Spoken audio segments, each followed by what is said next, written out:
కుమార్ దాస్, ఏమిటిదంతా? నా భార్య సుజాత బాబు. నన్ను క్షమించండి అయ్యా. ఇష్టం లేని శివనాగేశ్వరిని పెళ్లి చేసుకుని ఈ అవిటి జీవితం ఎలా గడపాలో నాకు అర్థం కాలేదు. అందుకే మంచం మీద ఉన్న నన్ను పసిబిడ్డలా చూసుకుంటున్న ఈ సుజాత నాకు తగిన ఇల్లాలనిపించింది. పెళ్లి చేసుకున్నాను. మీరు పెద్దవారు, ఆగ్రహించొద్దు, ఆశీర్వదించండి. ఆడిన మాట తప్పిన ఈ నోటితో ఏమని ఆశీర్వదించను.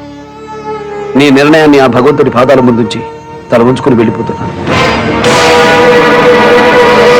ఆగండి.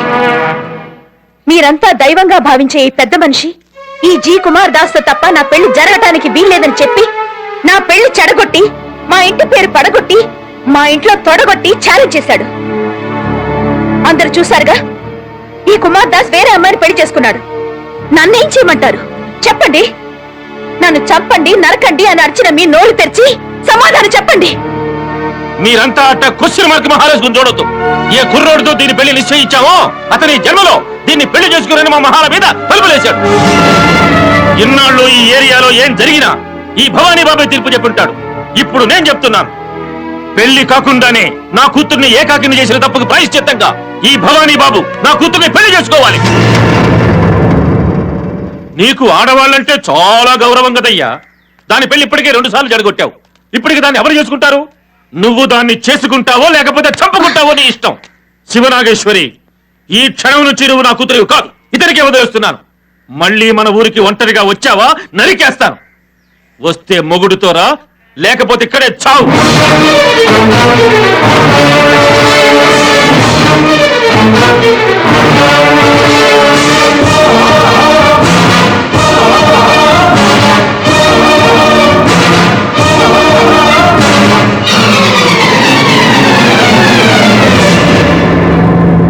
వచ్చి కారేకు. ఎక్కడి నుంచమ్మా? అది అది ఆ సూట్ కేసు ఏంటి? Suit case. ఇప్పుడు నువ్వు నర్సు కదమ్మా, నా కోడలివి. మన ఇద్దరి మధ్య రహస్యాలు ఉండకూడదు. ఇందులో ఏముంది? ఏం లేదు మావయ్య. నీ ముఖానికి పట్టిన చెమట చూస్తుంటే ఏదో జరగకూడదే జరిగిందనిపిస్తుంది. ఇటు ఏం లేదు మావయ్య. ఇవ్వమ్మా. ఏమీ లేదు మావయ్య. ఇవ్వు.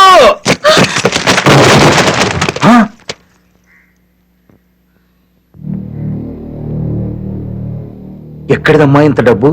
ఆయన్ని పెళ్లి చేసుకున్నందుకు శివనాగేశ్వరి ఇచ్చిన 10 లక్షలు మావయ్య.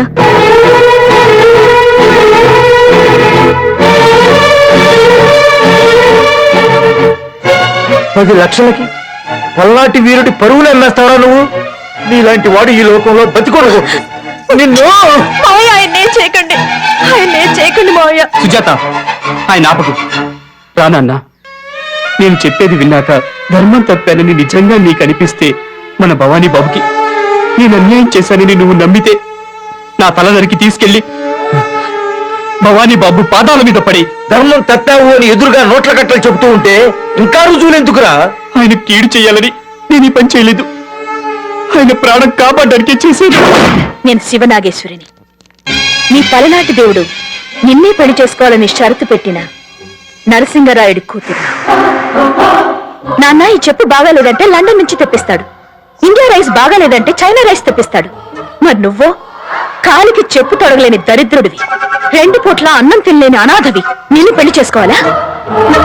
తాళిని కళ్ళకద్దుకునే పెళ్ళాంకి మొగుడు 100 ఏళ్లు బతకాలని ఉంటుంది. ఇష్టం లేని దానికి 1/2 నిమిషం చాలు అన్నంలో విషం కలిపి చంపడానికి. చంపేది నిన్ను కాదు, నిన్ను చేసుకోమని కండిషన్ పెట్టిన భవానీ ప్రసాద్. మా వాళ్ళు చేసింది తప్పే. నీకు ఈ కష్టం వచ్చింది, అందుకే ఈ నర్సు సుజాతను ఒప్పించి తీసుకొచ్చాను. 10 లక్షలు ఈ అమ్మాయికి ఇస్తా. జీవితాంతో నీకు సేవ చేసుకుంటుంది. భవానీ ప్రసాద్ బ్రతికుండాలంటే నువ్వు ఈ సుజాతను పెళ్లి చేసుకోవాలి. నేను ఆడదాన్ని కాదు, ఆడపావుని. నేను సుజాతని పెళ్లి చేసుకుంటాను. థ్యాంక్స్. నీ పెళ్లికి కట్నం. శివనాగేశ్వరి భవానీ బాబుకి ఆపద కలిగిస్తుందన్న భయంతో నేను పని చేశాను. ఆ శివనాగేశ్వరి నా చేత ఈ పని చేయించి నేను అడ్డం పెట్టుకొని మన భవానీ బాబు పరువు తీయాలని చూస్తోందని నాకు ఇప్పుడు అర్థమైంది.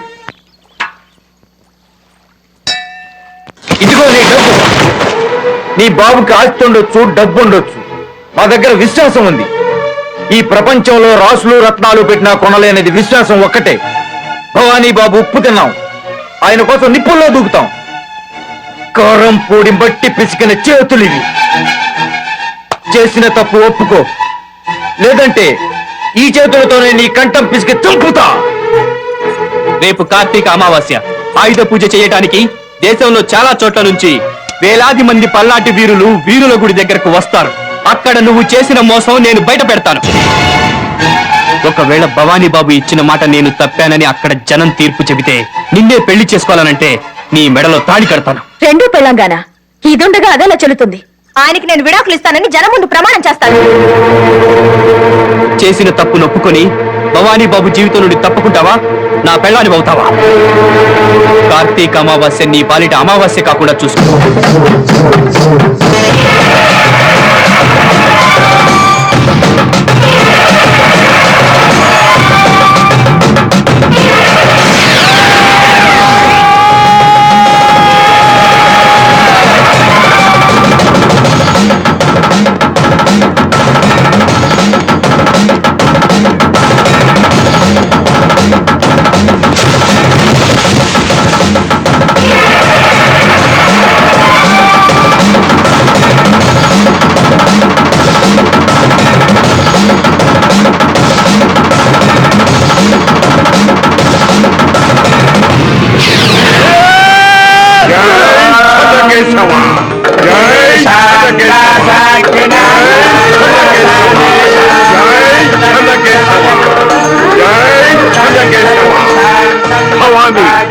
శాంతించు. వాళ్ళు దుర్మార్గులే కాదు, పరమ నీచులు. ఈ కార్తీక అమావాస్య పర్వదినాన వాళ్ళ నెత్తురు ఈ నేల మీద పడితే వాళ్ళు స్వర్గానికి వెళతారు. శాంతించు.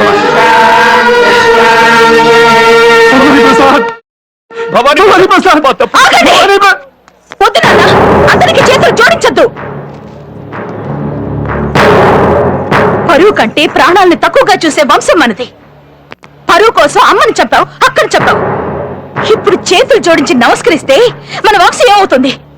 పోరాడండి నాన్న, ప్రాణాల కోసం కాదు, పరువు కోసం. శివనాగేశ్వరి, మీ నాన్నతో పోరాడేది. నేను గట్టిగా శ్వాస పీల్చి వదిలితే ఆ గాలి వేడికే మాడిపోతారు. కాదు, నా కళ్ళలో కసి చూడు. ఆ కసికి నువ్వు మాడిపోవాల్సిందే. చూడు, కళ్ళలోకి చూడు. నీ కళ్ళల్లో భక్తుడి కళ్ళల్లో భగవంతుడు కనిపించినట్టు నేనే కనిపిస్తున్నాను. నేను ఒప్పుకోను. నువ్వు నా శత్రువే. నీతో నేను పోరాడతాను. పిటికెడితో పిసికితే పిచ్చుక పిల్లలాగా చేస్తావు. నీతో నేను పోరాడడం ఏంటి? మరి నా కక్ష తీరేదేలా?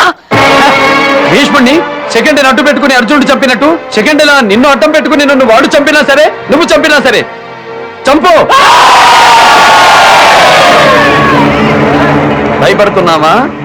నన్నేమైనా చేస్తే వాళ్ళు నీ మాంసముద్దలు కూడా కనిపించకుండా ఈ నేలలో కలిపేస్తారని? నా మీద ఆమె నన్ను చంపాలనుకుంటే చంపి వెళ్ళడానికి నేను అనుమతిస్తున్నాను. ఎవరు ఎదురు తిరగకూడదు. కానీ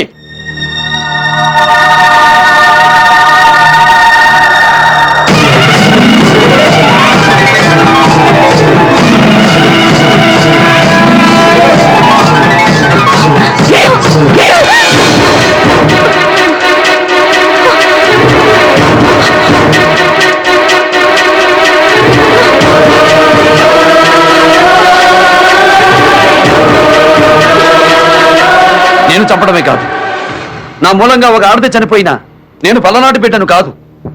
నిన్ను నువ్వు చంపుకోవాలన్న అవమానం చాలు నీలో పశ్చాత్తాపం కలిగిందని తెలుసుకోవడానికి. పశ్చాత్తాపానికి మించిన ప్రాయశ్చిత్తం లేదు. శివనాగేశ్వరి, 800 ఏళ్ల క్రితం నరమేధం జరిగాక ఇలాగే పశ్చాత్తాపడింది నాగమ్మ. మళ్ళీ అదే కథను గుర్తు చేశావు. నాగమ్మ పల్నాటిని వదిలి వెళ్ళిపోయింది. నువ్వు కూడా వెళ్ళిపో.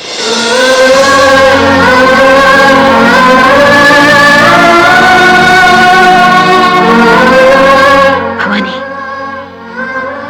నీ ధైర్యం నాకు నచ్చింది. నీ తెగింపు నాకు నచ్చింది. తగువుతో మా ఇంటికి రాకముందు నిన్ను చూసుంటే మగ్గుగా మనసు పడుండేదాన్ని.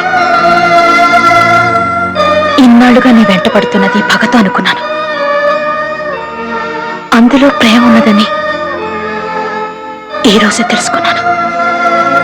ఈ జన్మకి శృతి నీ భార్య, మరో జన్మంటూ ఉంటే నీ ప్రియురాలుగా పుడతా, నిన్నే పెళ్ళాడతా.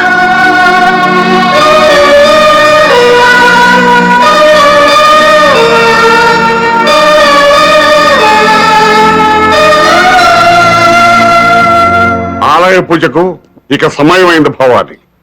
జై చెన్నకేశవ.